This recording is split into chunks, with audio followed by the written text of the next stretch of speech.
Now we go into the book of Taraweeh. We're going to summarize this section over here. Salatul Taraweeh. Chapter 42.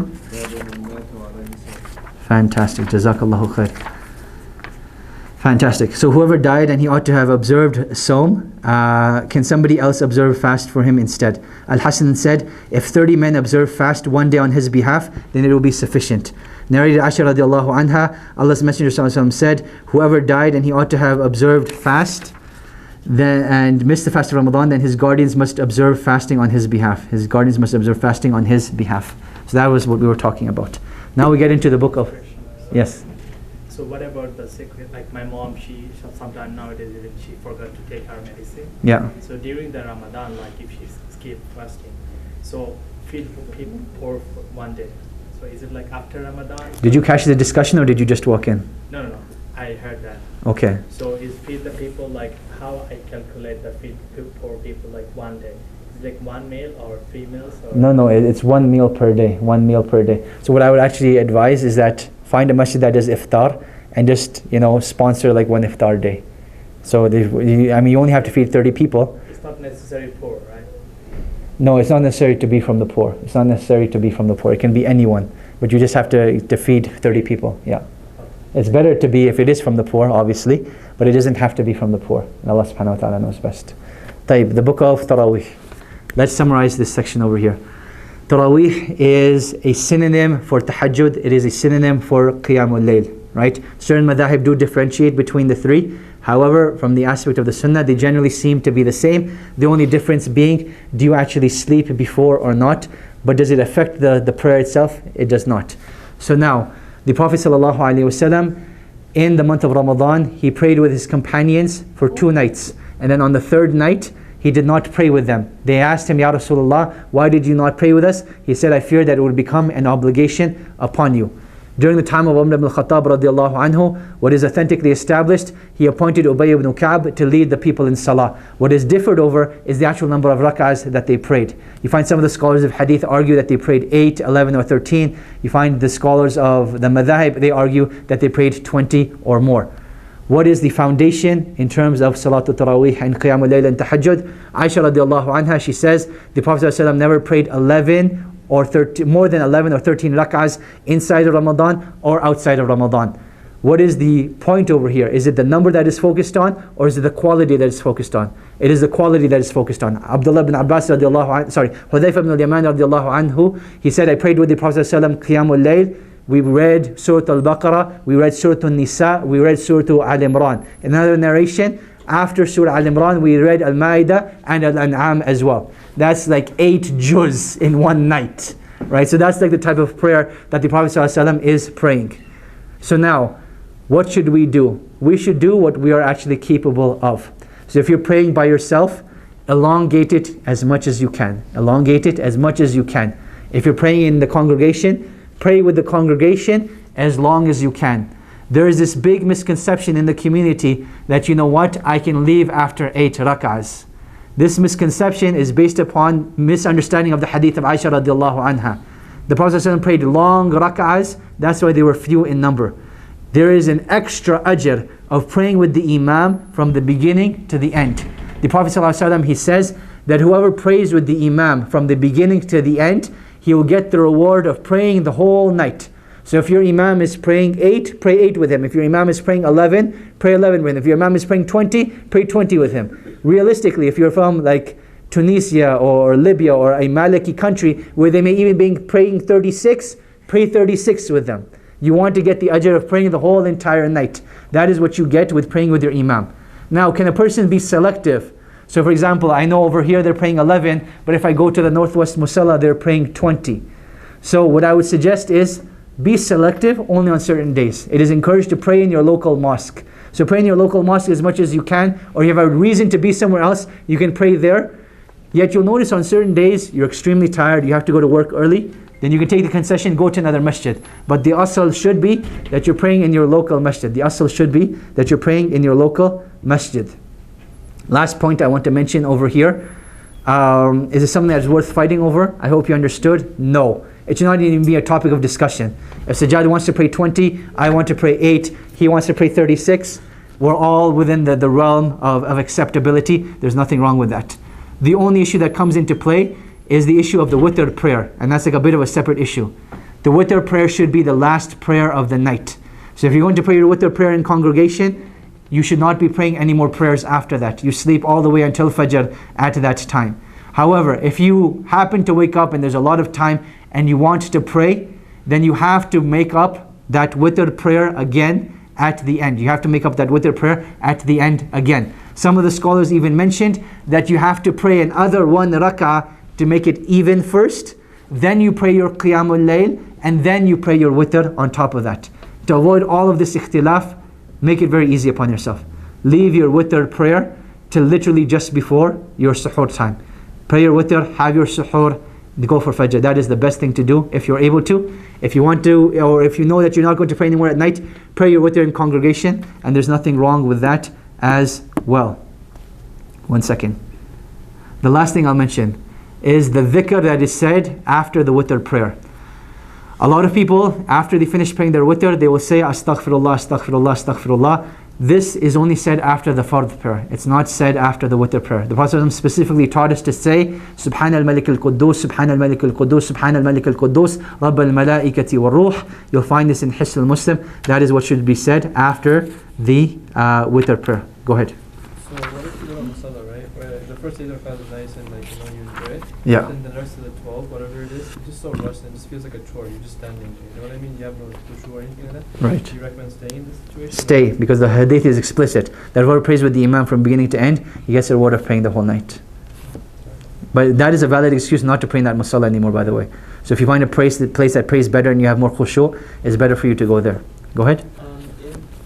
If in the scenario that you decide to pray some extra during the night, Yes. a technical question, can I hold the Quran and recite?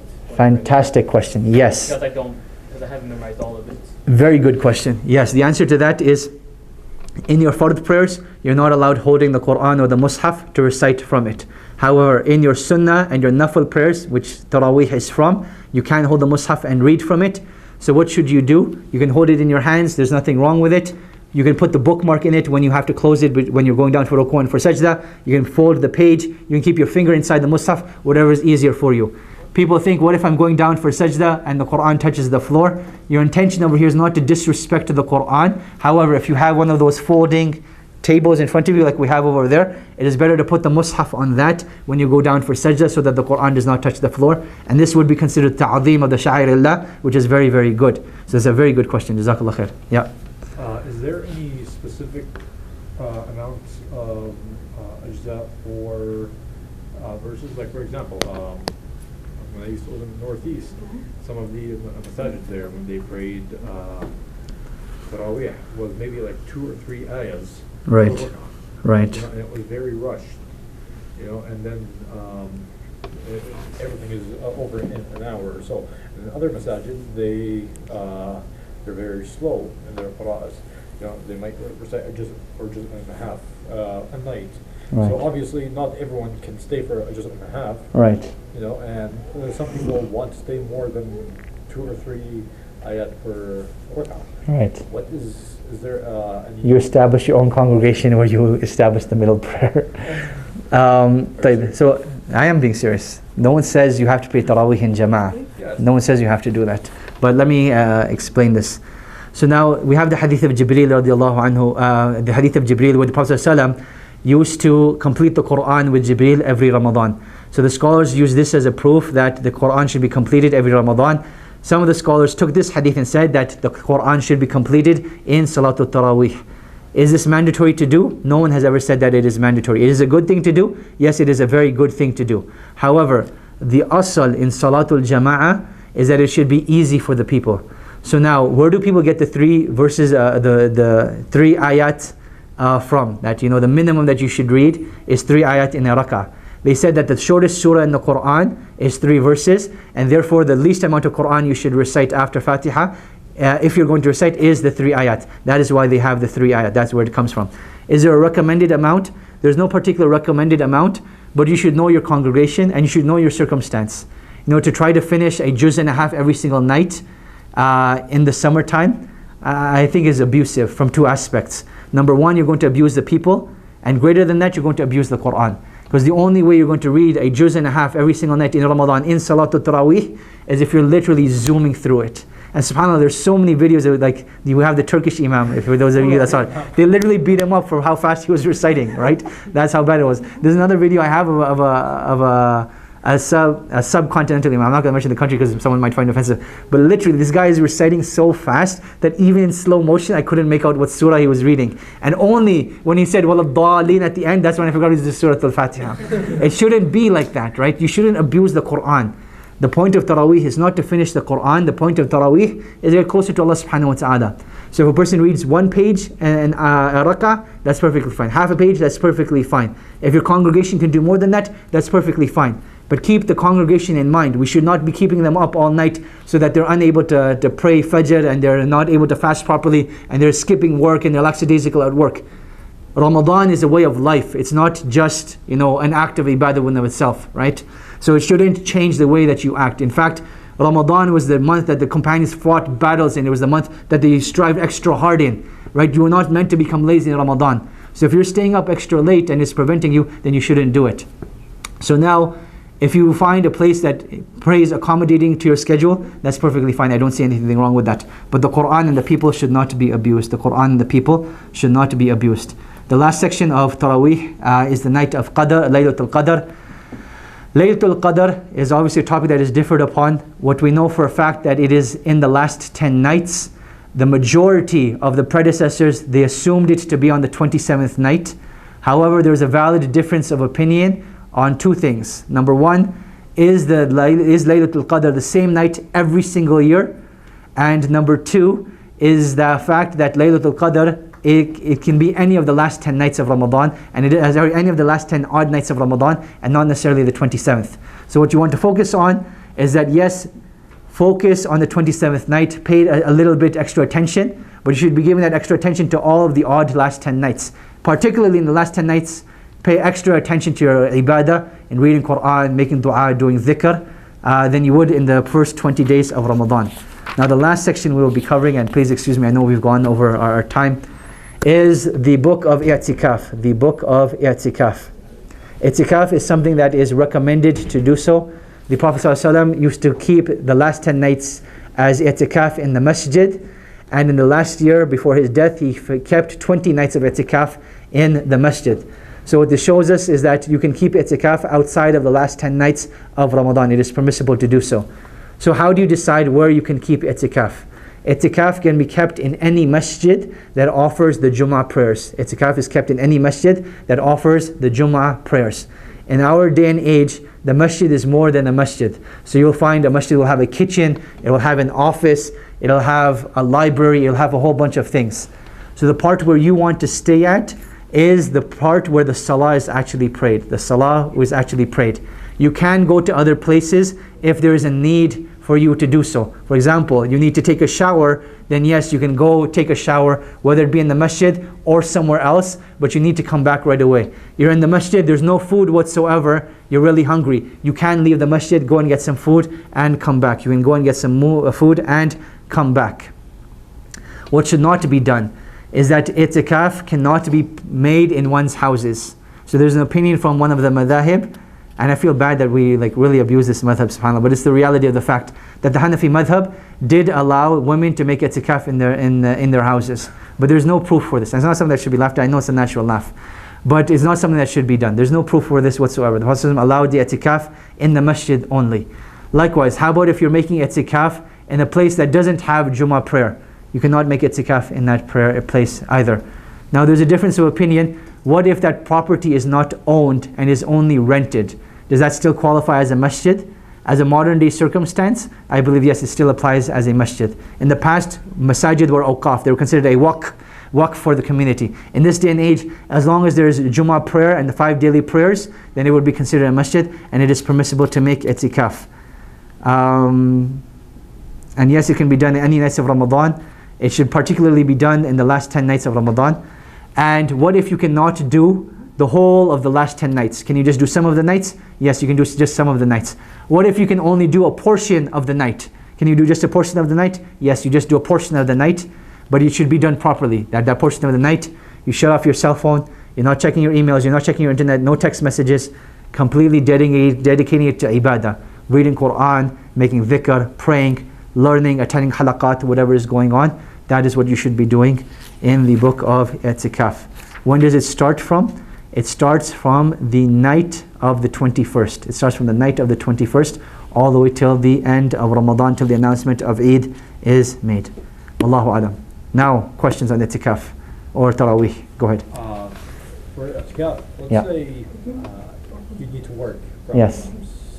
this from 8 to 6. Yes. Can you go for work and then after work go back to the masjid and make i'tikaf? This would not be considered a complete i'tikaf. This would be considered partial i'tikaf. Partial, but I mean, That's still valid. I heard of opinion that it was valid. So. Yeah, like I said, you can even keep a portion of i'tikaf. That's perfectly fine. Okay. But the special reward you get for keeping i'tikaf for the last 10 nights, it wouldn't apply to this person. So if would you recommend that like if they have a flexible schedule that they take the last 10 days off? If they're planning on making i'tikaf, yes, they should do that. Allahu alam. Go ahead. So I know i'tikaf, like we do it nowadays, it's overnight, but to do it like between two salahs or something like that, let's stay in the masjid and do ibadah, is that okay? Like, Yeah, that's perfectly fine. There's nothing wrong with that. That's perfectly fine, inshallah. And the question about tarawih, Yeah.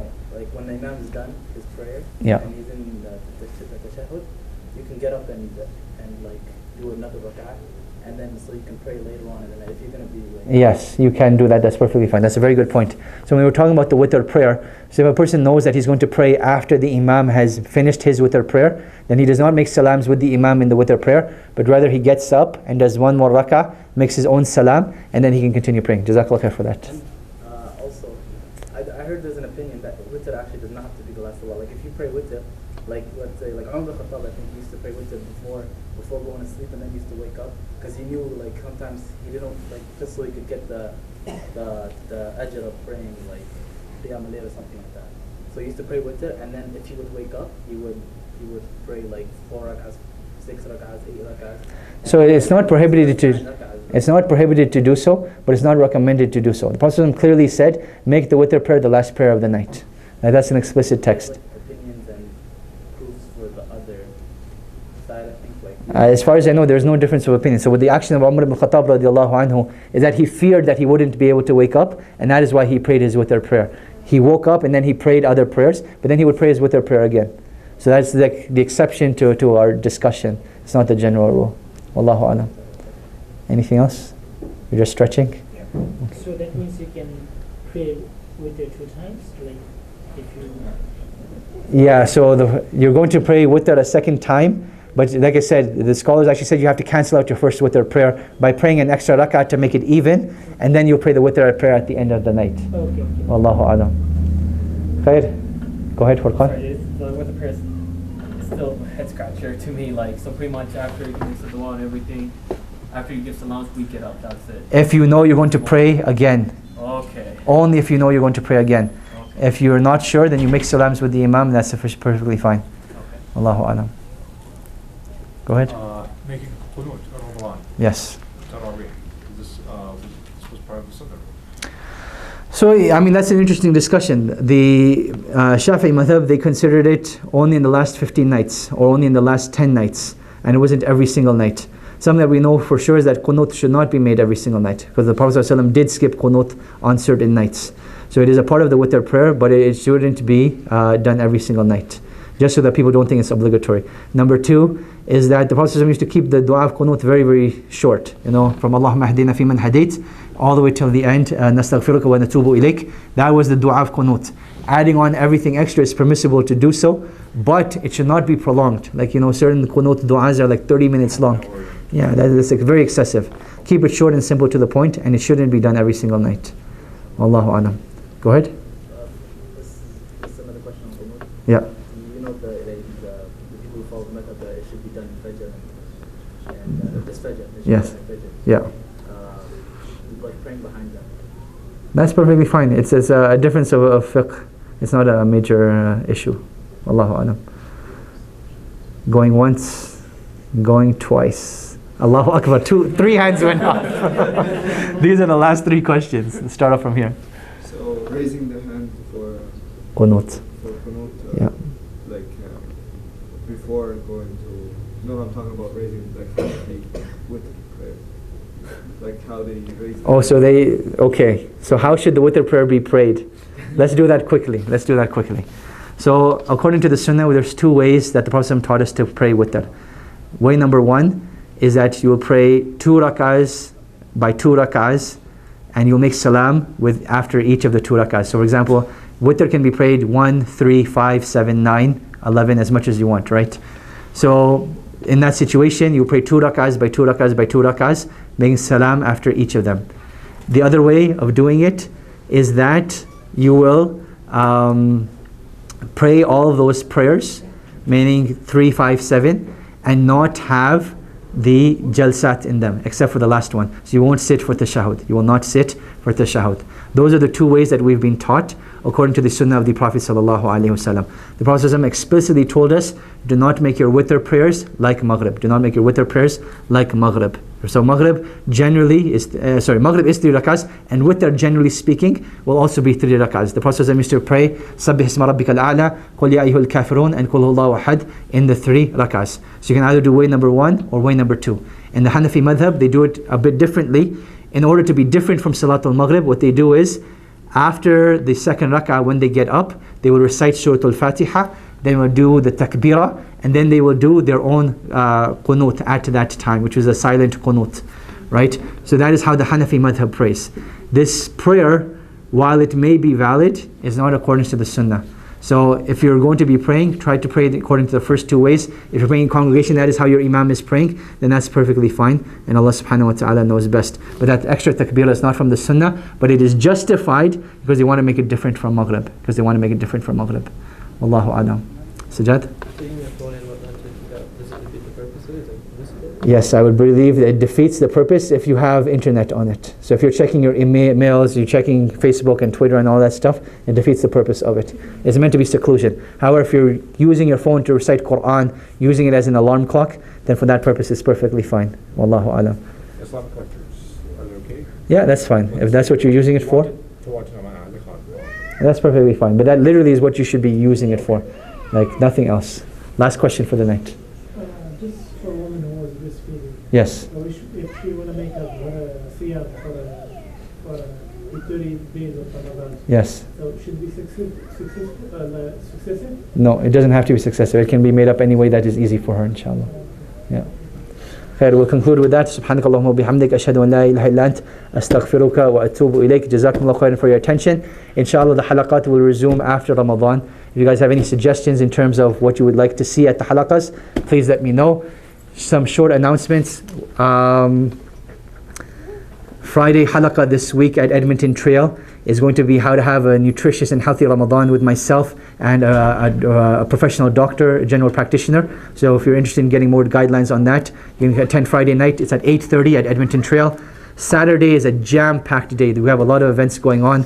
From 12 to 2, we have the domestic violence workshop, which is at the Sheraton Cavalier Hotel with myself and Sister Nadia Ramadan, registered psychologist and a social worker. Then from 5 p.m. to 7 p.m., we have the drop-in center where we'll be serving food to the homeless. You need to register for that because we can't take more people than we're allowed. So if you're interested, drop me an email or drop Qabilat Nasser an email. Then from 7 p.m. to 9 p.m. we have the Zakah workshop with Sheikh Hassan Shaybani at Edmonton Trail. So that's 7 p.m. to 9 p.m. So it's a jam-packed Saturday. Try to make the most of it as you can, inshallah. This will probably be the last Saturday before Ramadan, I believe. Possibly, yeah, probably the last Saturday before Ramadan. So, 17th or 18th. So anything you need to get done, grocery shopping, all that stuff, Sunday is your day to do it. Don't wait till Ramadan starts. 1, everything will be gone. 2, you don't want to spend your Ramadan like that, particularly the first couple of days. May Allah accept our praying and our fasting and our du'as and make us of those people that attain taqwa in Ramadan and make us of those people that Allah accepts from. Wallahu ta'ala a'lam wa sallallahu wa sallam wa baraka ala nabiyyina Muhammad wa ala alihi wa sahbihi wa sallam. Wassalamu alaikum wa rahmatullahi wa barakatuh.